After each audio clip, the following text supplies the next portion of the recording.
न हि ज्ञानेन सदृशं पवित्रमहि विद्यते। और दूसरा,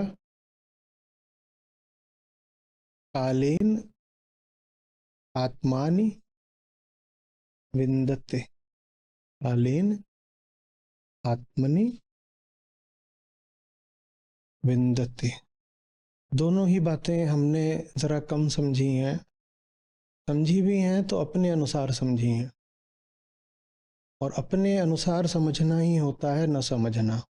योगी समय आने पर आत्मज्ञान का अनुभव करता है, ऐसा अक्सर इन पंक्तियों का अर्थ किया गया है। कालीन आत्मनि विन्दते, ये अर्थ नहीं है, और ये दो बहुत अलग अलग केंद्र हैं। एक जिससे कृष्ण के धर्म का अर्थ निकलता है, और दूसरा जिससे लोक धर्म वाला अर्थ निकलता है।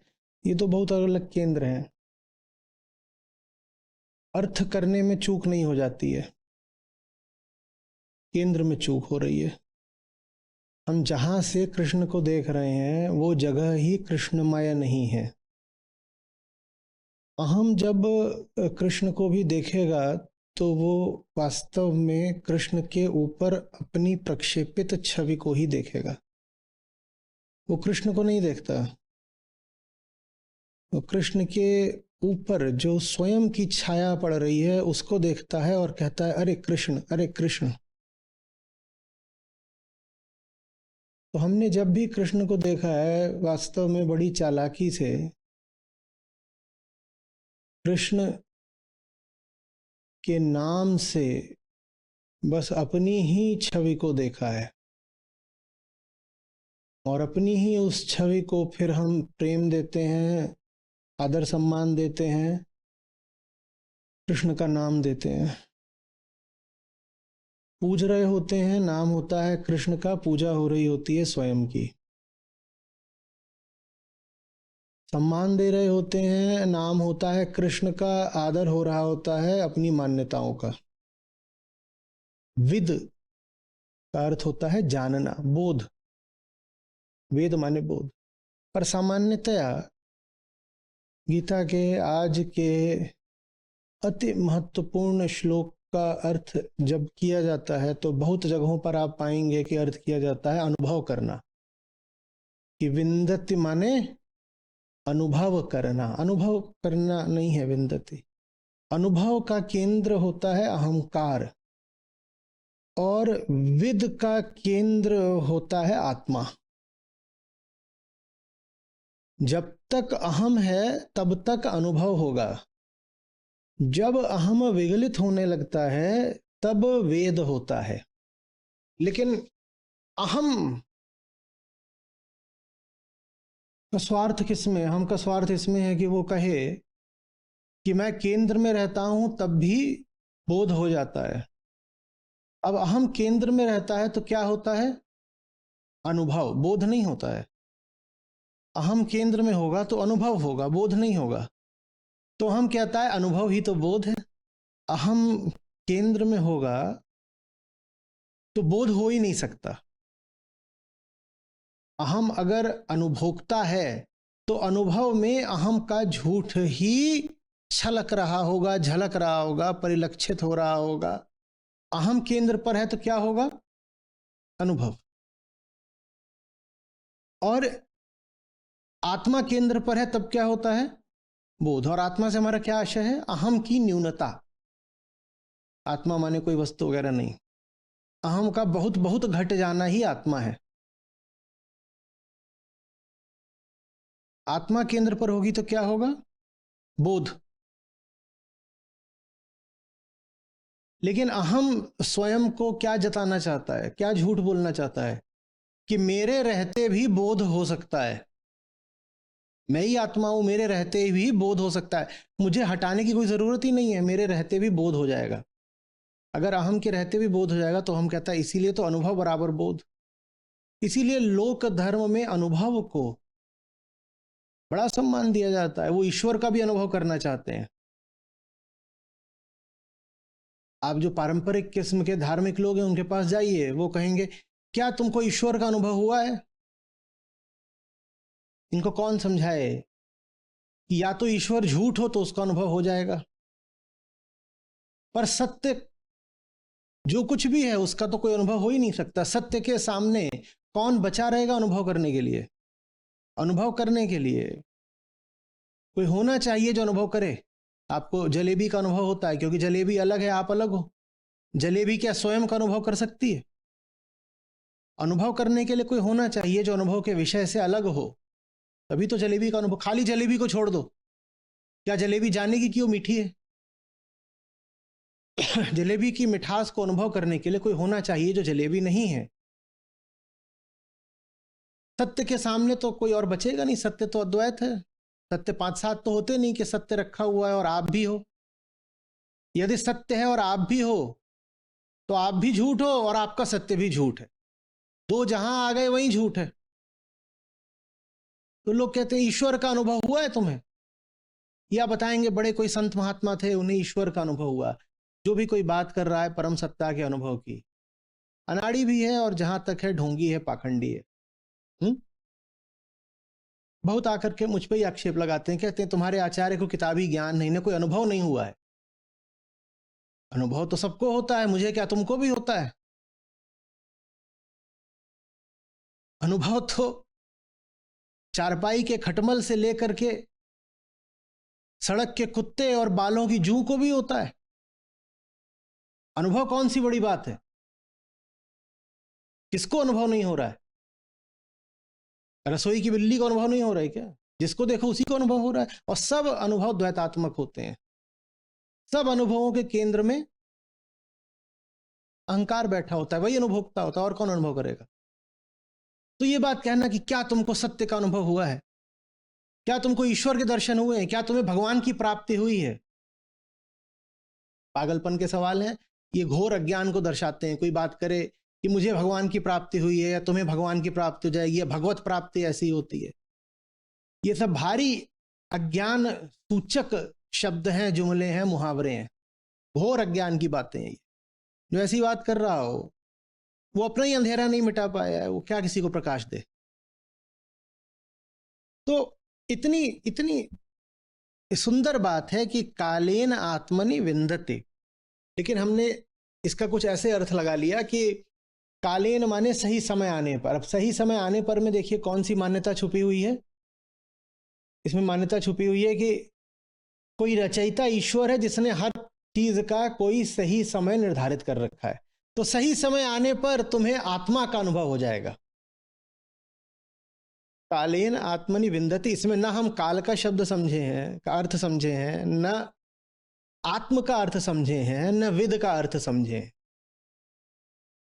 दुनिया भर में जितने भी गीता के आपको भाष्य मिले, व्याख्या मिले, वहां आप देखिएगा दो ही चार होंगे जिसमें कहीं सटीक अर्थ कुछ मिलेगा नहीं, तो सब में अनर्थ किया हुआ है।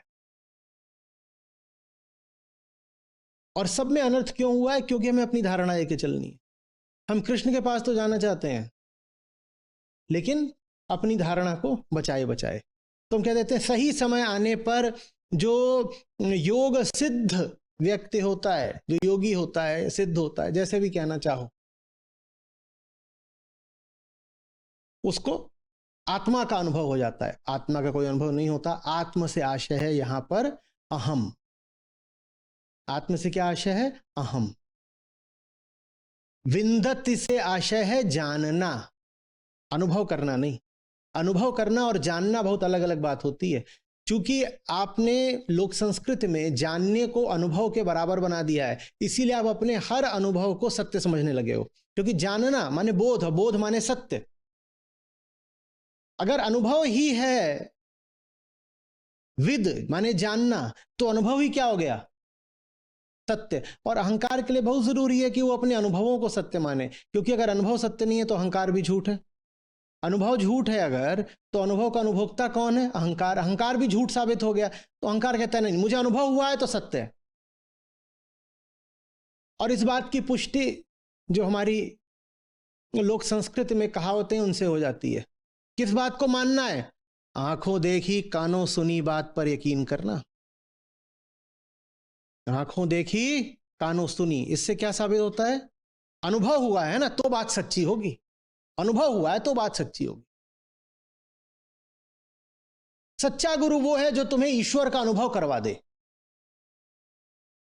ईश्वर का तो अनुभव हो रहा, अनुभव करने वाला कौन है? झुन्नू लाल। माने झुन्नू लाल का अनुभव हो गया तो बात सही हो गई। जो भी अनुभव तो मुझे ही हो रहे हैं। अब मेरे देखे अगर मुझे ईश्वर का भी अनुभव हो रहा है तो किसका ईश्वर है? झुन्नू का। और झुन्नू अपने ही ईश्वर को ईश्वर मान रहा है।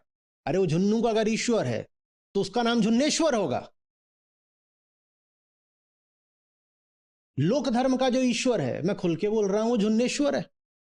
तभी तो वो बिल्कुल झुन्नू जैसी हरकतें करता है। तुम देखो ना, तुमने अपने सब आराध्यों के साथ कैसी कैसी कहानियां जोड़ी हैं, वो सब झुन्नू की कहानियां नहीं है। और वो कहानियां झुन्नू जैसी ही होंगी, क्योंकि वो ईश्वर झुन्नू का ईश्वर है, वो झुन्नेश्वर है। झुन्नू ये नहीं कहता कि मेरा अनुभव है तो सच कैसे हो सकता है। वो और अनुभवों की तलाश में घूमता है, कहता है मुझे सत्य का अनुभव चाहिए, मुझे शांति का अनुभव चाहिए। ना सत्य का कोई अनुभव होता, ना शांति का कोई अनुभव होता। जब किन्हीं भी अनुभवों के मध्य आप पर अंतर न पड़ रहा हो, उसको शांति। शांति कोई विशेष अनुभव नहीं होती। दुनिया भर के हर तरह के अनुभव चल रहे हो, लेकिन आप अपनी जगह स्थिर हैं, इसको शांति कहते हैं। सब अनुभवों से निरपेक्ष हो जाने को शांति कहते हैं। शांति अपने आप में कोई विशेष अनुभव नहीं होती। पर लोग घूम रहे हैं, हम आपको शांति का अनुभव करा देंगे। अगर शांति का अनुभव हो रहा है तो वो अशांति है। अगर मौन का अनुभव हो रहा है तो वो शोर है। ये बात हमें समझ में नहीं आती। अगर प्रेम का अनुभव हो रहा है तो वो हिंसा है। ये बात हमें समझ में नहीं आती। हम घूम रहे हैं कि हमें ये सब चीजें चाहिए। अगर सत्य का अनुभव हो रहा है तो वो असत्य है। जिस भी चीज का आपको अनुभव हो गया वो ठीक इसीलिए झूठ हो गई क्योंकि उसका आपको अनुभव हो गया। ऐसे समझो, अंधा कहे मैंने पीला देखा, तो पीला क्या है? मिथ्या। अंधा कहे मैंने बैल देखा, तो बैल क्या है? मिथ्या। क्या बैल सचमुच झूठ है? पता नहीं, पर अंधे का बैल तो झूठ ही होगा। इसी तरह से मेरा प्रेम, मेरी शांति, मेरा मौन, मेरा ईश्वर, ये तो झूठ होगा क्योंकि वो मेरे हैं। जो कुछ मेरा है वो तो झूठ ही होगा क्योंकि मेरे लिए है। मैं क्या हूं? मैं झुन्नू हूं, मेरे लिए जो कुछ हो सब झूठ होगा। कालेन साधारण सा शब्द है संस्कृत का, काल। तीसरी विभक्ति, तृतीया, एक वचन। हम बहुत अच्छे से जानते हैं कि कालीन माने क्या होता है। करण है, करण। जैसे आप साधारण सा कोई आप वाक्य ले लीजिए संस्कृत में कि राम नहीं, राम रहने दीजिए, पुत्र जनकेन सह तत्र गच्छति।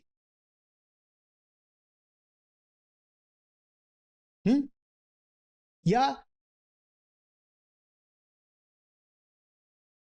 कंदुकेन सह क्रीडति। कंदुकेन माने गेंद। गेंद के साथ खेलता है। जनक माने पिता। जनक, पुत्र जनक के साथ गया। कहीं भी जा सकता के साथ, जिसके माध्यम से अब खेल हो रहा है, जिसके माध्यम से खेल हो उसे क्या बोल रहे हैं? गेंद। कंदुकेन सह, पिता के साथ, पिता के माध्यम से, पिता के द्वारा। पिता ना होते तो वो बाजार नहीं जा सकता था, जहां भी गया है बेटा। तो तब हम कहते हैं उसमें, फिर हम कहते हैं कालेन या जनकेन या कंदुकेन। ठीक है ना? तीसरी विभक्ति है। बहुत सीधी सी बात है कि संस्कृत में तीसरी का क्या अर्थ होता है। लेकिन देखिए, आप जहां भी अर्थ पढ़ेंगे वहां पे क्या देंगे? सही समय आने पर। अरे सही समय आने की बात नहीं, कहा जा रहा है काल के माध्यम से। काल के माध्यम से, काल क्या है? प्रकृति। काल क्या है? ये सब कुछ जो आपको परिवर्तित होता दिखाई दे रहा है वो काल है। तो काल के माध्यम से आत्म को माने अहम को जाना जाता है। एक एक बीतते हुए पल को गौर से देखोगे तो स्वयं को जान जाओगे, और यही वेद है। ये है इस बात का अर्थ। और यही बात आज के श्लोक के बिल्कुल केंद्र में है, इसीलिए आखिरी 3 शब्द हैं, पर मैंने इनको पहले लिया। जो काल को जानने लग गए, जो काल के माध्यम से स्वयं को जानने लग गया, उसे वेद हो गया। विंदति हो गया माने काल कब है? कोई एक क्षण काल है, एक निरंतरता है काल का। तो इसी तरह से वेद भी फिर क्या है? निरंतरता, माने कॉन्टिन्यूअस नोइंग, निरंतर अवलोकन से निरंतर ज्ञान। ज्ञान क्या है? एक धारा है। ज्ञान कोई डिग्री नहीं है, कोई अंत नहीं है, कोई पूर्ण विराम नहीं है कि ज्ञान हो गया। ज्ञान क्या है? प्रवाह है, आपको लगातार जानना है। ठीक वैसे जैसे काल लगातार बह रहा है, वैसे ही काल के द्वारा जो आपको वेद होना है वो भी लगातार ही होगा। काल को देखो, और काल कहां है? काल बाहर भी है, काल भीतर भी है। वो सब कुछ जो बदल रहा है, क्या बदल रहा है? हेराक्लिटस बोले, no man ever steps into the same river twice, for it is not the same river and it is not the same man. तो कौन है जो बदल रहे हैं? वो जो बाहर है वो भी बदल रहा है, जो भीतर है वो भी बदल रहा है। क्या बोले थे हेराक्लिटस? न तो नदी वही रह गई, न तुम वही रह गए, तो कौन बदल रहा है? दृश्य भी दृष्टा भी। काल दोनों को बदल रहा है, दृश्य को भी दृष्टा को भी, नदी को भी और नदी में पैर रखने वाले को भी। इन्हीं दोनों को लगातार जानना है। कालेन, काल को जानना माने उसको जानना जो लगातार बदल रहा है, और वो दोनों तरफ है, देखने वाले की ओर से भी, दिखाई देने वाले की ओर से भी, वो दोनों तरफ है। इन दोनों को जिसने जान लिया उसने आत्म को जान लिया। और क्या नदी में आत्मा बैठी है? क्या नदी में उतरने वाले में आत्मा बैठी है? अहम। ये दोनों छोर अहम के हैं। दृश्य को जानो, दृष्टा को जानो, इन दोनों को जो जान रहा है वो अहम को जान गया, अहम का पूरा खेल जान गया। जिसने ये जान लिया वो वेदज्ञ हो गया, उसे बोध हो गया। फिर भाषा की बात है, और क्या करूं, कैसे बोलूं? उसे बोध हो रहा है। नदी हो गई नहीं, नदी बह रही होती। नदी बह गई ऐसे बोलते हो क्या? अजीब लगेगा। नदी बह गई, नदी बह रही है। तो वैसे ही बोध हो रहा है।